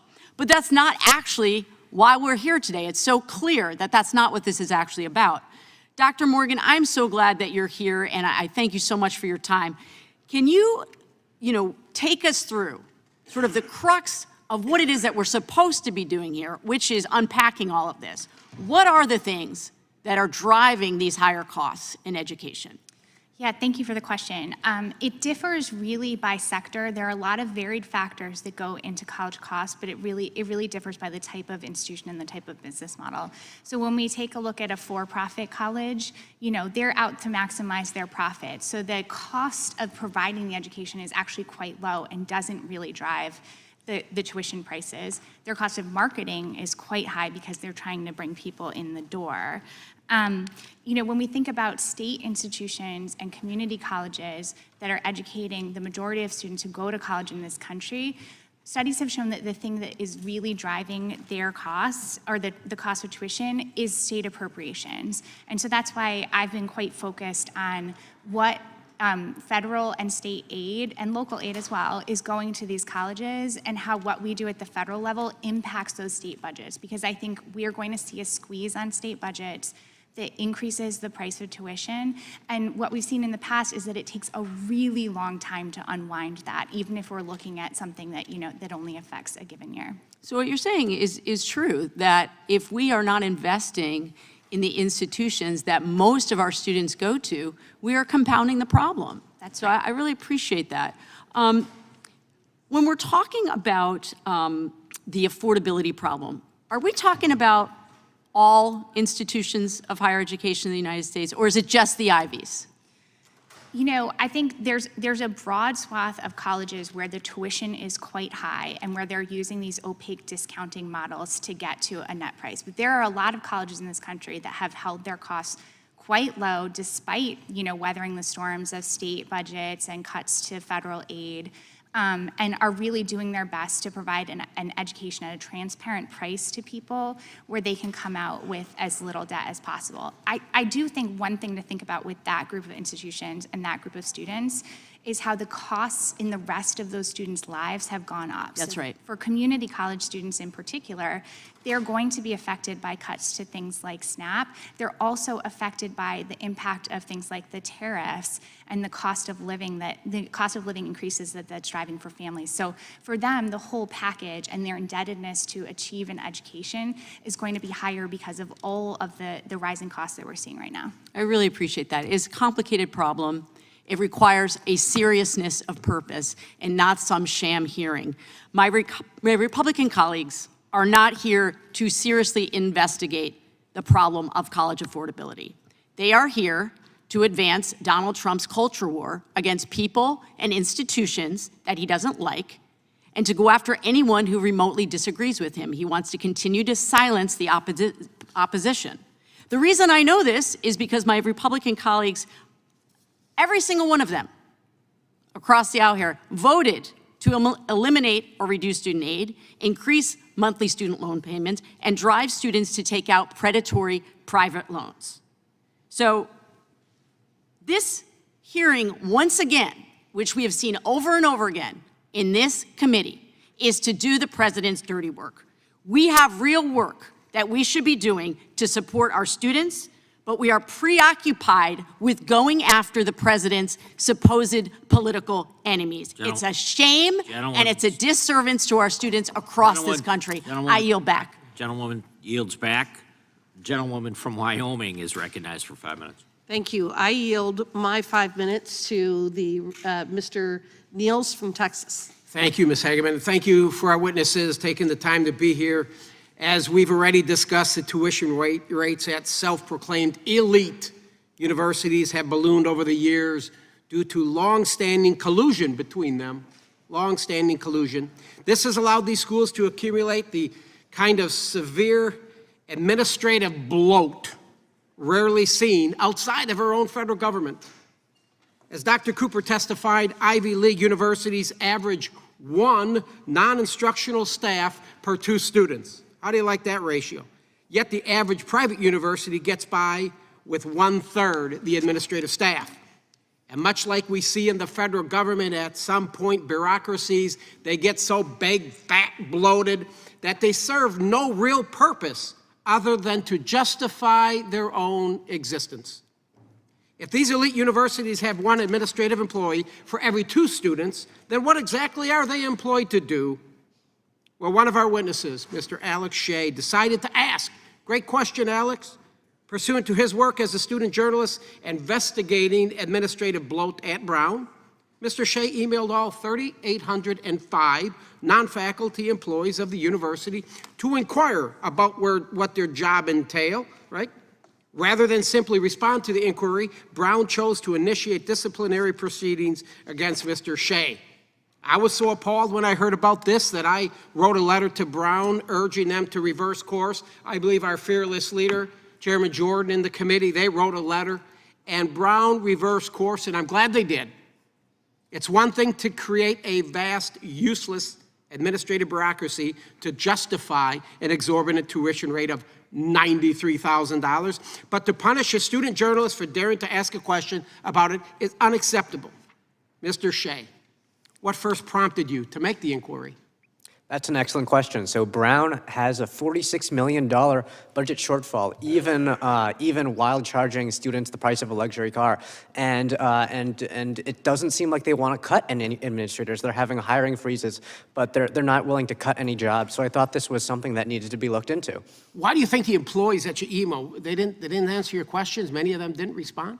Well, some of them answered, and the ones who answered seemed to have pretty useful jobs. So I guess we can maybe infer that the ones who didn't have jobs that are not so important. The ones that didn't were too embarrassed. They were too embarrassed. They weren't going to respond to you.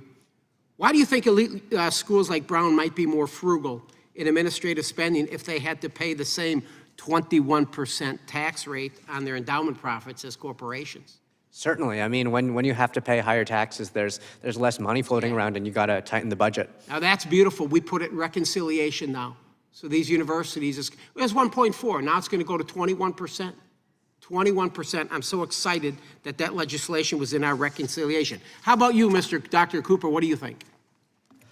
I think that the 21% tax on endowments will probably induce some belt tightening among these Ivy League institutions. And I would also note that the tax is structured such that if you expand your enrollment, you face a lower tax rate. And that might be an inducement that some of these colleges need to actually admit more qualified students from middle-income backgrounds. Well, let me be clear. We're not actually taxing the endowment itself. It's the net profits, the earnings on their investments. And we're expecting $7 to $10 billion annually. $7 to $10 billion. It's a big deal. Mr. Cooper, the average four-year private university costs around $35,000 per student, while the Ivy Leagues average $126,000. To what degree is administrative bloat attributed to this? I can't imagine that most of that extra $126,000 in spending per student is really going to benefit students. What we see is much higher administrator to student ratios at Ivy League institutions than other private colleges. Thank you. Thank you, Ms. Hageman. Mr. Chair, I yield back. The gentleman yields back, and the gentlewoman from Wyoming's time is yielded back. I now recognize the gentleman from Illinois for 5 minutes. Thank you, Mr. Chairman. This hearing highlights a real problem, the crisis of affordability in higher education. But instead of focusing on systemic issues and solutions, Republicans have chosen a narrow and misleading target, the Ivy League, which enrolls less than 1%, half of 1% of all undergraduate students. It's been stated before. Rising costs are not unique to the Ivy League. Over the last 2 decades, tuition and fees at private and public universities have increased by over 100%. So this problem isn't limited to antitrust violations by the Ivy League. It's a problem that affects working families, regardless of which school students attend.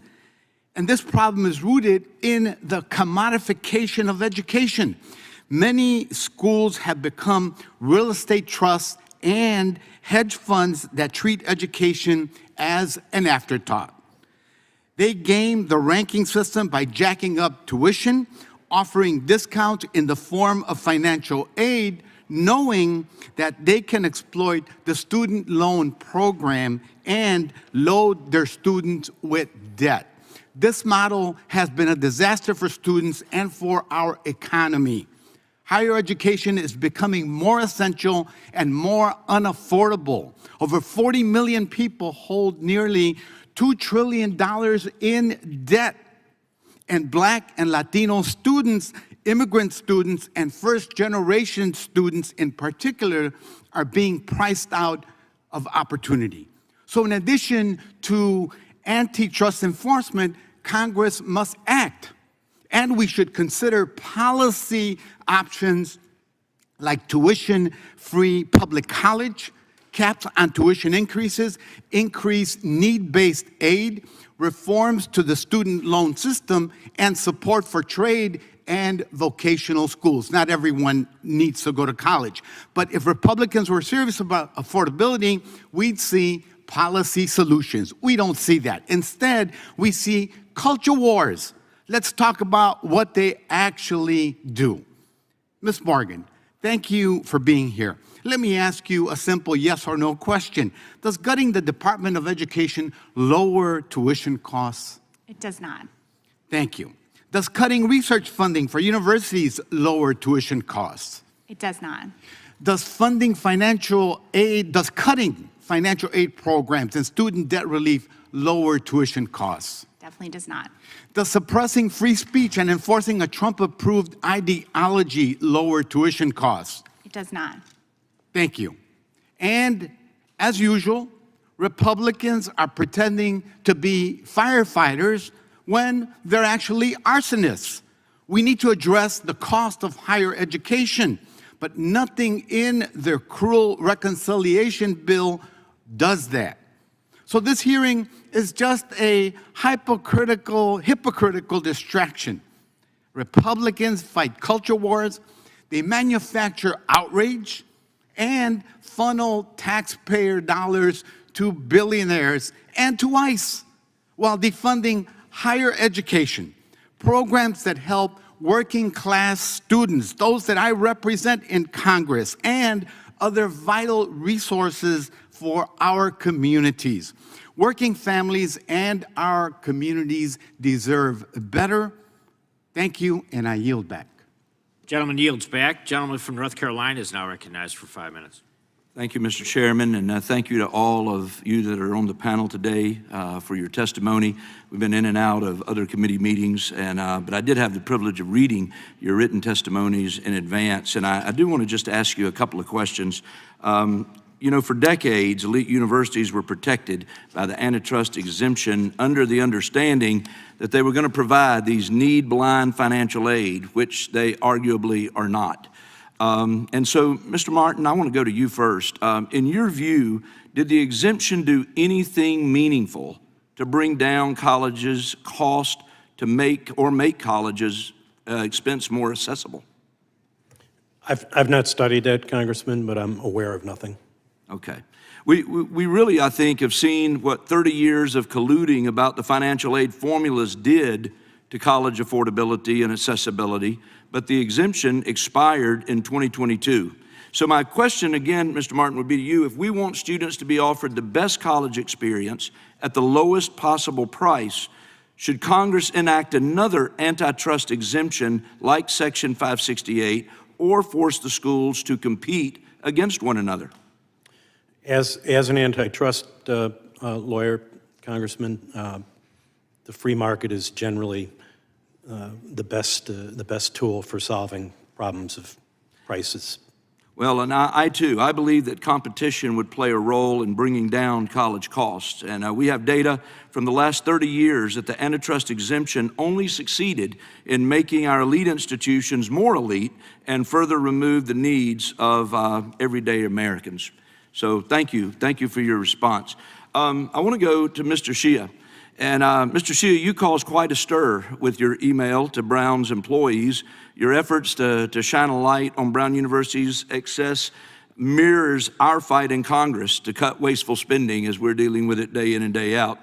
Can you, I don't want to give you a chance to explain your motivation for shining a light on what you describe as administrative bloat. Exactly. Well, I think the root of the problem is that Brown is just so darn unaffordable for students all across the country, and that's why Brown has the richest median income of all the Ivy League schools. Like I said, half of the Brown student body is from the top 5% of Americans, and I just think that's wrong. I think that's morally wrong because the Ivy League is supposed to be a ladder to the American dream, but we're pulling up the ladder so that only rich kids can access it, and I think that's wrong. And I noticed in your written testimony that you pointed out there's roughly a ratio of 1 administrator for every 2 students. And I got to ask you, is this necessary for Brown students to obtain a degree? Certainly not. We've seen that in the past. Brown didn't have this ratio, and it has functioned fine for hundreds of years. Across the pond, Oxford and Cambridge don't have that many administrators, and they function fine. Certainly, all these administrators are not necessary. And I would say, does this number of administrators meaningfully impact the overall experience of Brown students? Certainly not, and they might even detract from it, because when budget cuts need to be made, the enormous administrative bloat means that, and their unwillingness to reduce it means that the costs have to be cut somewhere else. Right. So, and which leads you almost answer my other question, is how could cutting some of the bloat benefit the consumer that's looking to come to Brown? Well, absolutely. Like dorms flood, the food is unappetizingly bad, and the quality just keeps getting worse. Like they're reducing red meat from all the dining halls. They say it's about the environment, but it's really about the cost. And by reducing administrative bloat, we definitely could see some improvements in the student experience. Thank you. Dr. Cooper, let me ask you, you said in your written testimony that, quote, the surplus revenues that Ivy League institutions enjoy currently fuel administrative bloat, but they could be used to create more seats for qualified applicants. Can you explain the benefits for our entire nation that could come from increased enrollment at these elite institutions?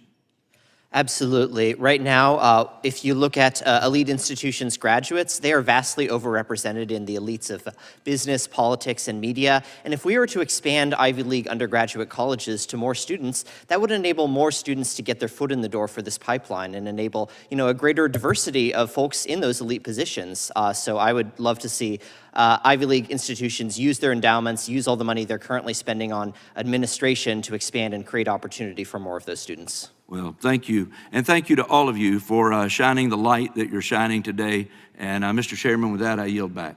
Gentleman yields back without objection. I ask unanimous consent to enter into the record the following. A press release from the Department of Justice titled Consent Decree Settles Charge of Conspiracy to Restrain Price Competition on Financial Aid Against Major Universities, and an article by Saja Sarda titled How to Crush the Ivy League Cartel, and finally a document number 753-18 filed in the case of Henry versus Brown University on December 16th, 2024. We now recognize the gentleman from Georgia for 5 minutes. Thank you, Mr. Chairman. Let's be clear, everybody. There is no 568 antitrust exemption thanks to the Biden administration. And as far as Mr. Shieh's testimony is concerned, Brown did not discipline Mr. Shieh, contrary to his report. And also, Mr. Shieh's numbers in terms of administration staff for Brown University are incorrect. So, and I'm surprised that you would pull up the ladder for students who are going to regular universities and colleges, prevent them from getting financial aid. That's crazy. But at any rate, Donald Trump and his MAGA Republican supporters in Congress are attacking our elite institutions of higher learning because these institutions and others produce the critical thinkers who stand opposed to the global trend towards authoritarianism and dictatorship, which Donald Trump and MAGA represent. They say this hearing is about 8 Ivy League institutions and the cost of higher education, but that is just a facade. This is really about Trump's war on facts, debate, and truth. This is Trump's attack on academia, which comes straight out of the authoritarian playbook.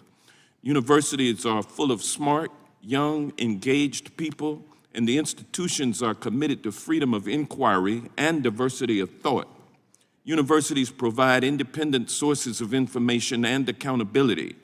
Indeed, individuals with higher levels of education are less likely to be tricked by authoritarian appeals.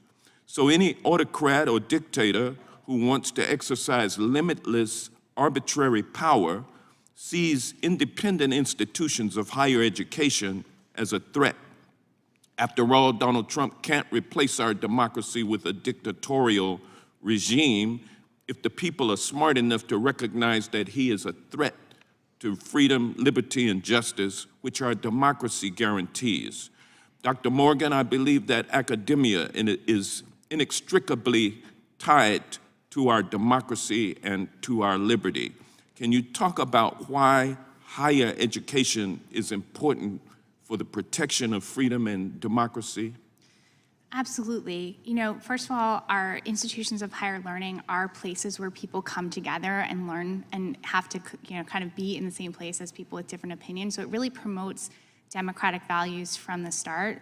But to your point, universities can also be a place of free inquiry that can result in, information that can oppose or point out flaws in larger societal trends or political trends. So they can be really important voices in our societies. They're also places that produce research that can help us better understand what's happening in the world around us, including what's happening, the kind of effects of the negative changes that a presidential administration might be putting in place.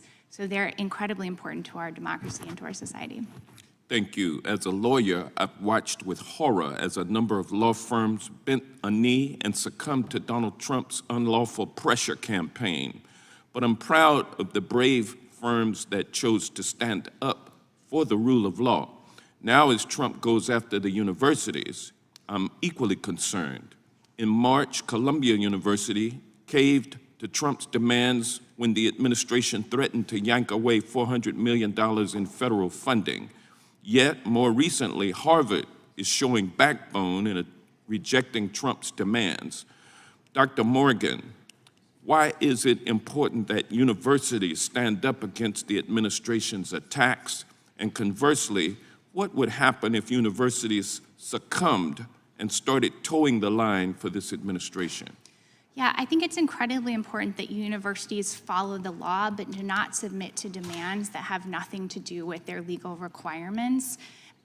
You can see in the attacks on Harvard and the kind of proposed solutions from the Trump administration that they're looking to really control the minutia of the decisions at those colleges. That's not an appropriate role for the federal government to take. I think the other thing that's important to understand here is that other universities are going to take their cues from what these much better resourced institutions are able to do in terms of standing up to the administration. So it's really important for those universities that have the resources to do so to take a stand. So attacking elite institutions is a canary in the coal mine.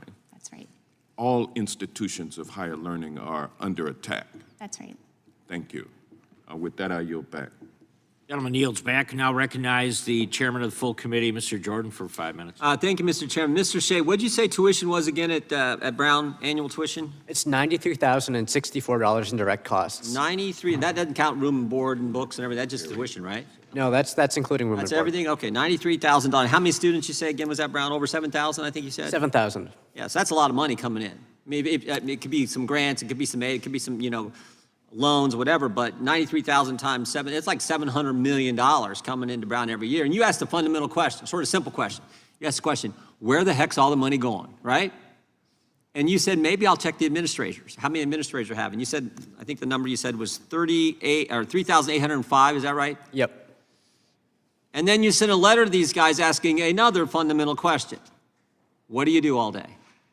And what was the response you said? Most of them did get back with you? Most of them didn't respond, and we were hit with disciplinary charges. So the administrators couldn't respond to a simple question. You're taking in $700 million a year. What the heck are you 3,800 administrators doing? The administrators didn't respond, but the administration came after you. Is that right? That's right. When you investigate the administration, it turns out they investigate you back. Yeah, and it was interesting to me because the ranking member of the full committee and the ranking member of the subcommittee talked about academic freedom and the First Amendment. You were asking these questions on behalf of a student news publication, right? Right. Was it Brown, what's the name of your paper? Brown Spectator? Yep. And they come after you. Why do you think they did that? Why did they come after? Well, first of all, what did they come after you about? What did you allegedly do wrong? Well, first it was emotional and psychological harm, invasion of privacy and misrepresentation, and then they decided to charge me with violating the technology policy. Asking someone how they spend your money is emotional harm? That's what they alleged? Apparently. And then what happened in the investigation? Well, then they escalated it and they charged the entire board of directors of the Brown Spectator for violating Brown's trademark because our publication is named the Brown Spectator, which is just a completely bogus claim. And Are there other newspapers that Brown would use Brown in the name of the paper? Yes, our other newspapers, the Brown Daily Herald. Probably in the entire history of the university, there's been some kind of Brown publication, right? Certainly. Yeah, I mean, that's just ridiculous. Why do you really think they did it? Why did they really come after you? I think that they were upset that we unveiled the rot that was going on. All these administrators with pretty useless jobs, and that's certainly one reason they were mad at you. But I think it's probably more. I think they were trying to make sure no one else would do it in the future. That's always the way it works. The left comes after people. They want to chill speech so it doesn't happen again. Do you think that was part of their motivation? I think that certainly was true, but it backfired terribly. Sure did, because you're brave enough to keep talking. You can come here and testify, so God bless you for doing that. Now, you can have, I'll direct this to you, Mr. Martin, you can have a bloated bureaucracy when you're colluding on price and making sure you're not competing on price with other similarly situated institutions. Is that right, Mr. Martin? Yes. And you're not supposed to do that, are you, according to the law? Is that right, Mr. To Martin? collude on price, it's per se unlawful. It's per se unlawful. And horizontal competitors, you it's can per se also unlawful. have bloated bureaucracy when you collude on price and you limit output, you limit class size. Is that right, Mr. Martin? That's correct. And do you think that's going on at these? There's a third one.